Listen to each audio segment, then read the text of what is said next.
Well, hey guys, Assalamu alaikum and hello everyone. I hope you all are doing very well. Alhamdulillah, we also fine.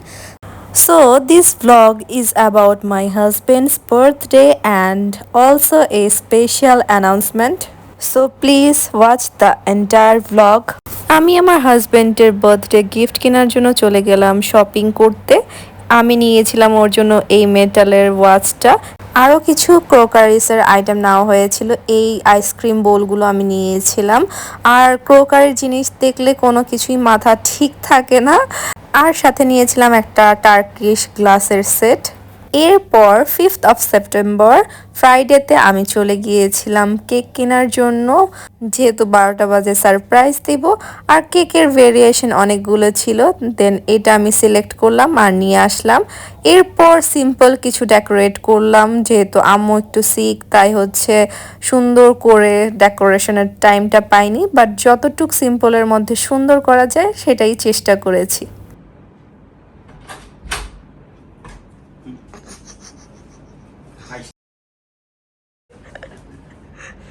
Happy birthday, Bhaiya. Happy birthday to you. Bhaiya, happy birthday. Thank you. Happen. Start. শুভ জন্মদিন, জন্মদিনের অনেক অনেক শুভেচ্ছা, অনেক অনেক ভালোবাসা, অনেক দীর্ঘজীবী হও আর জীবনে প্রতিটা ক্ষেত্রে সাকসেসফুল হও, এটাই কাম্য। আল্লাহ যাতে এটাই পূরণ করে, আমিন। Thank you.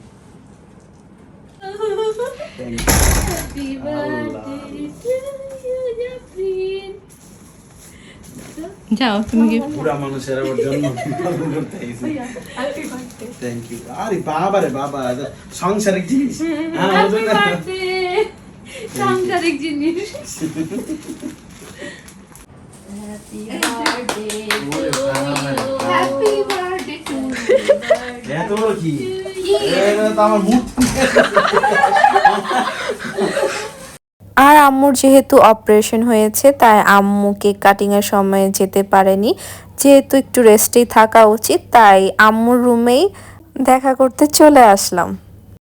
এরপর আম্মুর গিফট পেয়ে রাহাত একটু ফান করছিল, আর সাথে আব্বু গিফট দিয়েছিল, বাট আব্বুর ফুটেজটা নেওয়া হয়নি। এরপর কেক কাটিং করছিলাম, আর কেকটা এনেছিলাম কেক অ্যান্ড কুকস থেকে। আমাদের কেরানীগঞ্জের মধ্যে কেক অ্যান্ড কুকসের কেকটাও বেস্ট। দেন কেক কাট করার পর রাহাত আমাকে কেক খাওয়াইয়ে দিল, আর জাফরিনকেও খাওয়াইয়ে দিল। দেন আমিও একটু রাহাতকে কেক খাওয়াইয়ে দিলাম, যেহেতু ওর বার্থডে, তাই ওকে আগে খাওয়ানো উচিত ছিল আমার, তাই না? আম্মু যেহেতু একটু অসুস্থ, তাই হচ্ছে ডেকোরেশন সুন্দর মতো করি নেই, যতটুকু পেরেছি ততটুকু। সমস্যা নেই। ইনশাআল্লাহ সামনের বছর গ্র্যান্ড করে করবো, ঠিক আছে? ইনশাআল্লাহ। Thank you, mom. ওয়েলকাম। দেখো আগে গেস করে এটা কি? TV TV. টিভি। এরপর আমার দেওয়া গিফটটা রাহাত ওপেন করছিল। রাহাত গেস করতে পারছিল না যে এটার ভিতর কি আছে। দেন অনেক র্যাপিং করা হয়েছিল।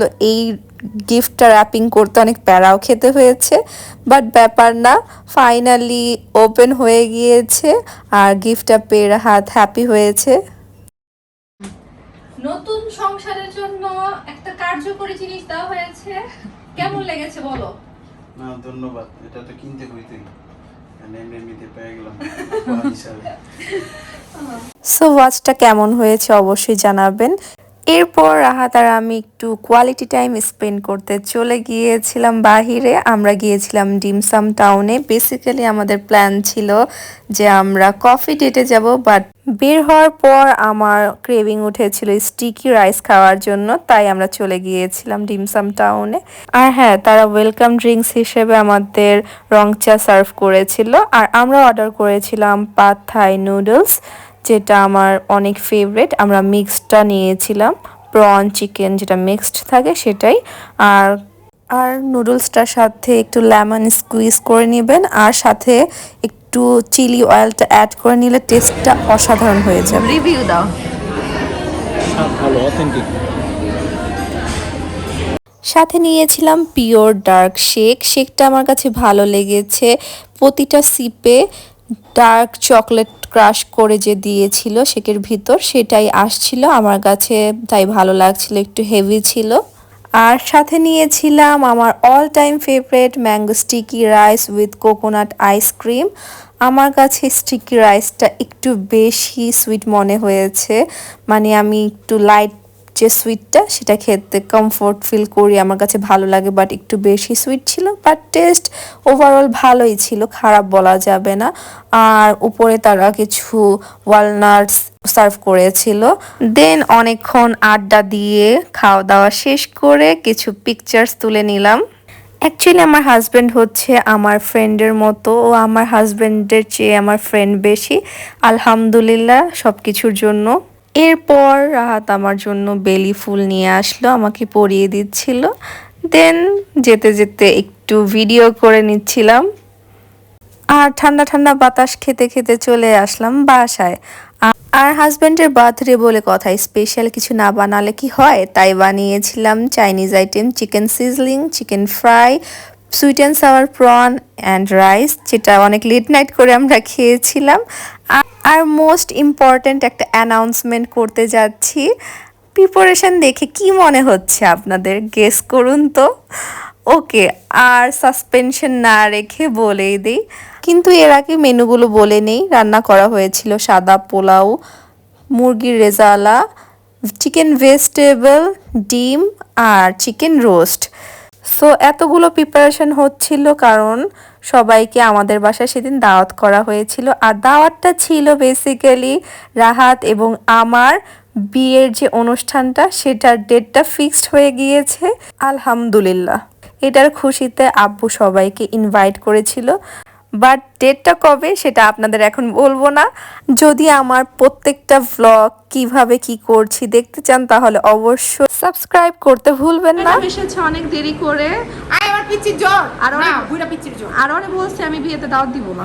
আমার দামি চাও চাইছি আমার বোনের বিয়ে আমি এমনি যাবো এমনি কি আসে কেউ দাওয়াত ছাড়া?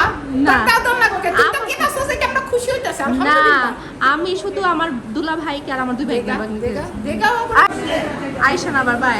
এখন আমি চলে যাইতাছি, আপনারা খুশি? হ্যাঁ, আপনারা কি খুশি আমি চলে যাইতাছি? ইয়েস খুশি বলে আমি যাইতাছি। তাড়াতাড়ি কালকে যাবি না, কই দেব কালকে যেতে যাচ্ছেন কই শ্বশুর বাড়ি যাবে যাবে যাব গেট আছে তো শ্বশুর বাড়ি মধুর জাফরি তুমি কি খুশি বুঝ যাবে আমি খুশি খুশি